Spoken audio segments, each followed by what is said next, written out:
Question 1. An organization's board emphasizes alignment of its cybersecurity efforts with strategic business goals. Which is the most effective governance action to ensure this alignment? A. Establishing an annual cybersecurity budget review by the Chief Information Security Officer. B. Defining and approving a risk appetite statement and linking it to key performance indicators. C. Creating detailed technical standards for configuration management. D. Mandating quarterly phishing awareness training for all employees. Correct answer. B. Defining and approving a risk appetite statement and linking it to key performance indicators. Explanation.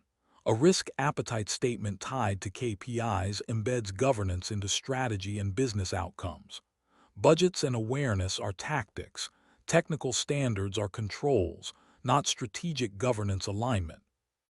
Question 2. Which governance framework practice best supports meeting regulatory and legal requirements, e.g. GDPR, HIPAA, while allowing flexibility in how controls are implemented? A. Mandating prescriptive controls in policy. B. Using ISO 27001, Annex A, as a reference control set. C. Relying solely on internal audit reports. D. Outsourcing compliance to legal counsel. Correct answer. B. Using ISO 27001 Annex A as a reference control set. Explanation. ISO 27001 Annex A offers flexible implementation guidance supporting many regulations. Prescriptive mandates reduce adaptability. Audits legal counsel alone don't define controls. Question 3. Ms. Chen is the new chair of the Information Security Committee in a healthcare firm. Patient data flows between internal apps and external partners. She notices no process to track third-party security posture. What should she do first? A. Immediately revoke all third-party access until full audits are done. B. Define risk-based third-party due diligence processes, integrated into governance and contract reviews. C. Add a policy requiring quarterly security questionnaires to vendors. D. Implement network segmentation to block all external connections. Correct answer. B. Define risk-based third-party due diligence processes integrated into governance and contract reviews. Explanation. Governance begins by defining risk-based due diligence. Segmentation and questionnaires are tactics. Revoking access disrupts business. Question 4. Which governance role is primarily responsible for approving exceptions to security policy based on business needs? A. Chief Security Officer. B. Information Security Committee or steering body. C. IT Operations Manager. D. Data Owner. Correct answer. B. Information Security Committee or steering body. Explanation. Governance committees review and approve policy exceptions, balancing risk and business needs. Question 5. To integrate compliance with GRC, what is the most strategic governance practice?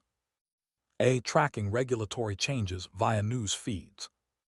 B. Maintaining separate reporting for legal, IT, and security. C. Consolidating risk, compliance, and audit reporting into unified dashboards. D. Hiring external consultants for each regulation. Correct answer. C. Consolidating risk, compliance, and audit reporting into unified dashboards. Explanation. Integrated dashboards align GRC efforts. Separate tracks and consultants fragment the governance landscape. Question 6. During risk identification under NIST RMF, an organization lists weak third-party encryption as a vulnerability. To analyze it quantitatively, which approach is best? A. Assign high, medium, low severity based on expert opinion. B. Estimate annualized loss expectancy using asset value, exposure factor, and annualized rate of occurrence. C. Add it to a risk heat map. D. Benchmark it against industry peers. Correct answer. B. Estimate annualized loss expectancy using asset value, exposure factor, and annualized rate of occurrence. Explanation. Quantitative risk uses ALE, asset value times exposure times annual rate.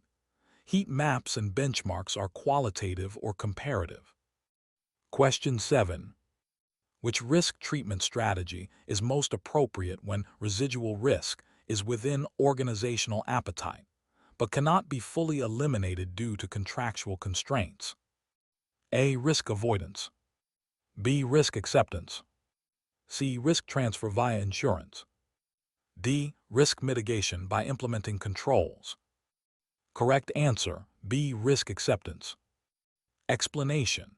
If risk is acceptable and constraints prevent mitigation, formal risk acceptance is appropriate under ISO 31000 NIST RMF. Question 8. How does a business impact analysis, BIA, support risk evaluation? A. It identifies threats in technical environments. B. It quantifies financial and operational impact of disruptions against RTO/RPO targets. C. It validates configuration adherence. D. It replaces qualitative risk assessment. Correct answer. B.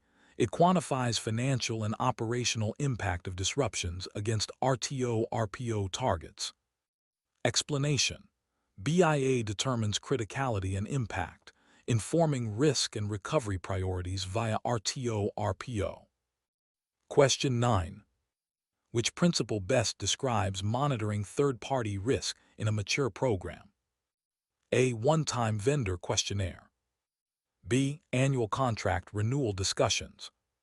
C. Ongoing threat and vulnerability monitoring tied to vendor criticality. D. Relying on vendor-issued certificates. Correct answer. C. Ongoing threat and vulnerability monitoring tied to vendor criticality. Explanation. Mature programs continuously monitor third-party risk aligned to asset criticality and emerging threats. Question 10. In semi-quantitative risk analysis, what distinguishes it from qualitative? A. It uses scenario narratives without numbers. B. It uses ranges or scoring scale with numeric values to approximate risk. C. It solely relies on financial data. D. It ignores impact severity. Correct answer. B. It uses ranges or scoring scales with numeric values to approximate risk. Explanation. Semi-quantitative uses numeric scales, e.g. 1-5, to rate impact probabilities, more granularity than pure qualitative. Question 11. Which IAM approach best supports principle of least privilege while managing dynamic workforce roles? A. Static group-based RBAC only. B. Attribute-based access control, ABAC, with dynamic policy evaluation. C. Discretionary access control, DAC, where resource owners assign permissions. D. Hard-coded authorizations in application code. Correct answer. B. Attribute-based access control, ABAC, with dynamic policy evaluation. Explanation. ABAC supports fine-grained, context-aware access aligned with least privilege across dynamic attributes. Question 12. In implementing single sign-on, SSO, with federated identity, which protocol ensures secure attribute exchange and user authentication? A. LDAP. B. SAML. C. Telnet. D. SMTP. Correct answer. B. SAML. Explanation.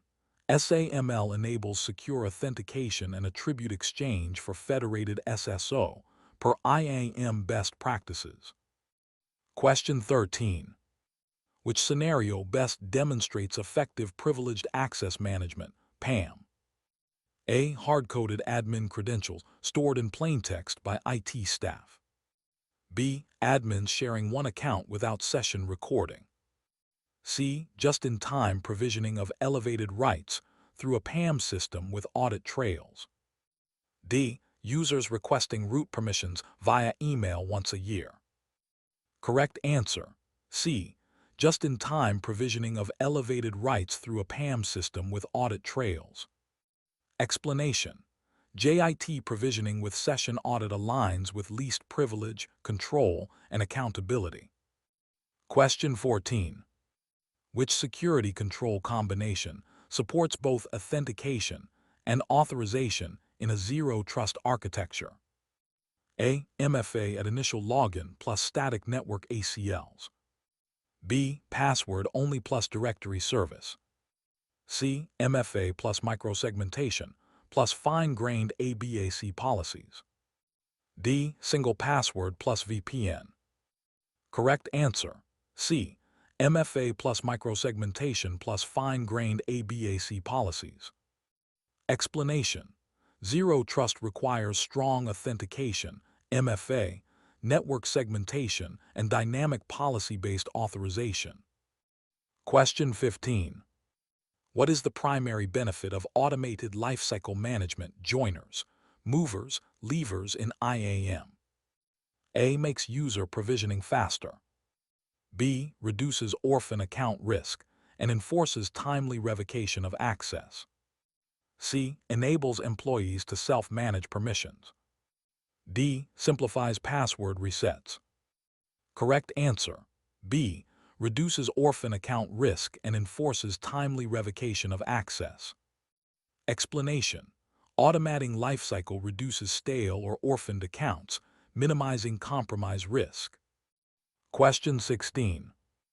An enterprise runs multiple departments with varying levels of security sensitivity. Senior management has asked for a layered control strategy that prevents lateral movement of threats while ensuring service availability. What approach aligns best with this need?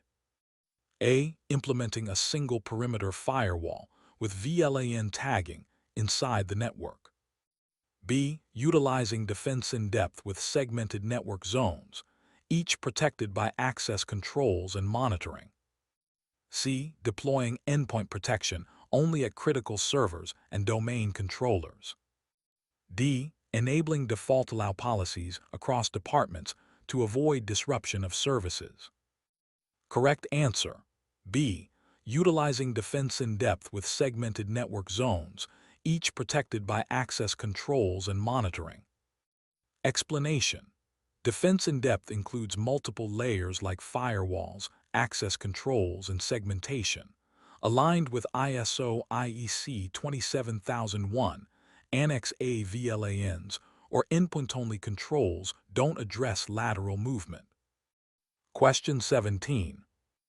During a risk evaluation workshop, a security team uses a heat map that ranks risks as high, medium, or low. Leadership asks for a dollar estimate of the organization's potential losses. What method transition is required?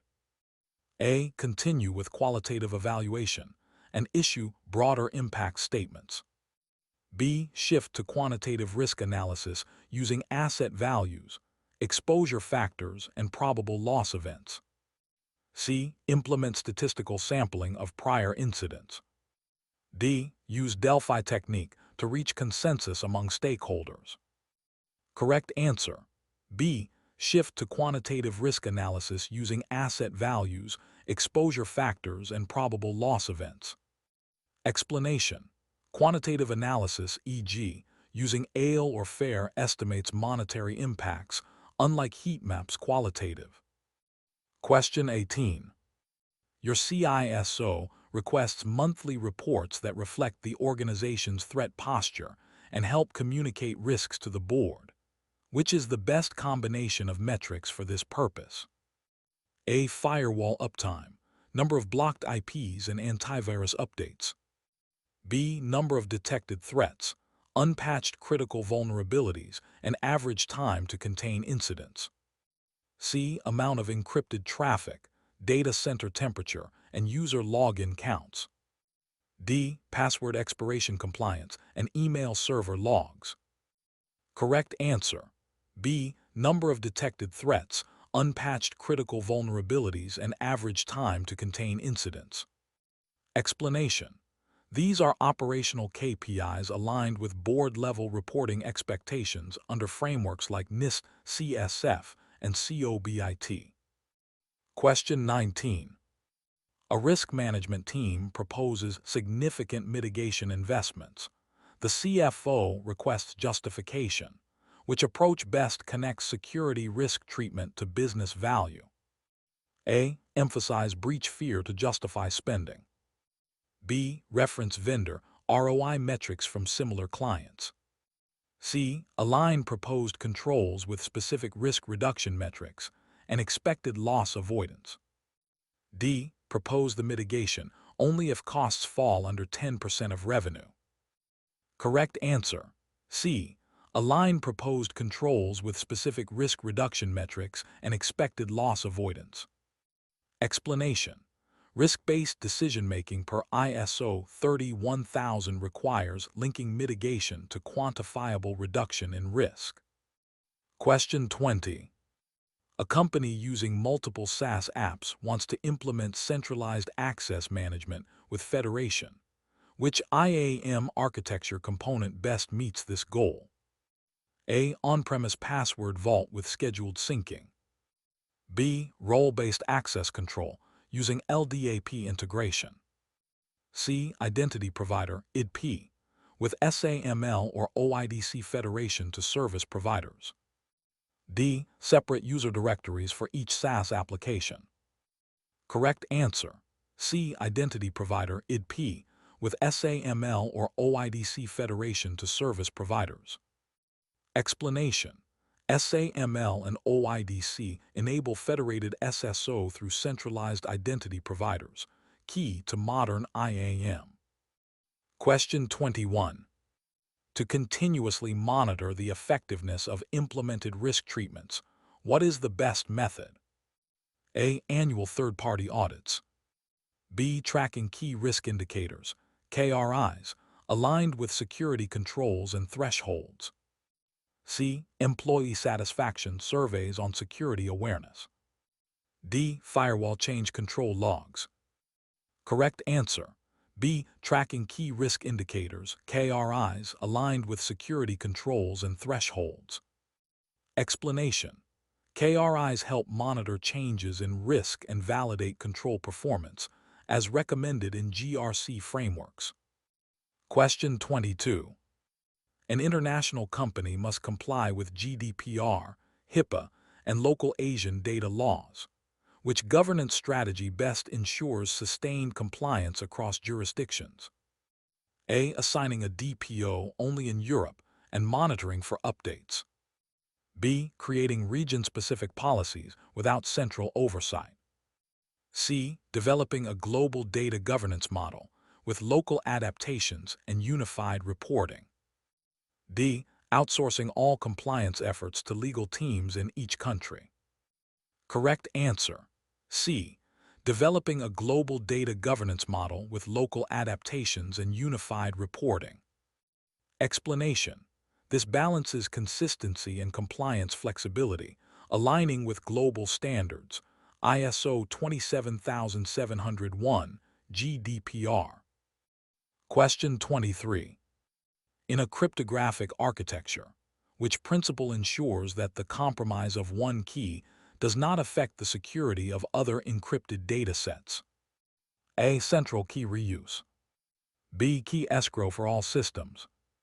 C. Key separation and lifecycle management for different purposes. D. Symmetric key usage across multiple applications. Correct answer. C. Key separation and lifecycle management for different purposes. Explanation. Key separation prevents scope creep and lateral risk. It's a best practice under NIST SB 857. Question 24. Which activity is most important when collecting audit evidence during a compliance assessment of privileged access use? A. Taking screen captures of user terminals. B. Reviewing ticketing logs from service requests. C. Validating access logs against documented access control policies and least privilege principles. D. Asking admins to confirm they used proper accounts. Correct answer. C. Validating access logs against documented access control policies and least privilege principles. Explanation. Validating actual access against policy shows control effectiveness and compliance, per ISO 27001 Auditing Guidelines. Question 25. Mr. Ahmed, a senior developer at a multinational cloud-first company, receives a privileged cloud account during onboarding. During his first week, he notices that he has unrestricted access not only to his own project environment, but also to sensitive customer databases from other departments. He reports this to his manager, but is told not to worry because everyone has access. It's easier that way. Mr. Ahmed is concerned about potential violations of customer data isolation policies and security principles. What should he do next to align with best IAM and governance practices? A. Accept the access and continue working, since the organization has made that decision. B. Escalate to the information security officer and document the excessive access as a governance exception. C. Attempt to restrict his own access using Cloud Console settings. D. Open a help desk ticket asking for someone else to review the permissions. Correct answer. B. Escalate to the information security officer and document the excessive access as a governance exception. Explanation. Escalating through formal governance channels enforces least privilege and accountability. This aligns with ISO 27001, NIST SB 853, AC6, and GDPR principles of data minimization and access control. Question 26. A security awareness program has been in place for 2 years, but click rates on phishing simulations remain unchanged. What is the most strategic next step? A. Increase the frequency of phishing simulations. B. Use a maturity model, e.g., NIST NICE framework, to assess and revise the awareness program. C. Mandate 1-hour awareness training monthly. D. Fire employees who repeatedly fail phishing tests. Correct answer. B. Use a maturity model, e.g., NIST NICE framework, to assess and revise the awareness program. Explanation. Maturity models guide continuous improvement by evaluating people, process, and outcomes, not just frequency. Question 27. Ms. Lopez is evaluating whether to mitigate ransomware risks by investing in a $500K segmentation project or transfer the risk via a $100K insurance policy. The business impact analysis shows that a ransomware incident could cost up to $2 million. What should she consider first before making a decision? A. Choose insurance because it's cheaper upfront. B. Avoid risk entirely by stopping data usage.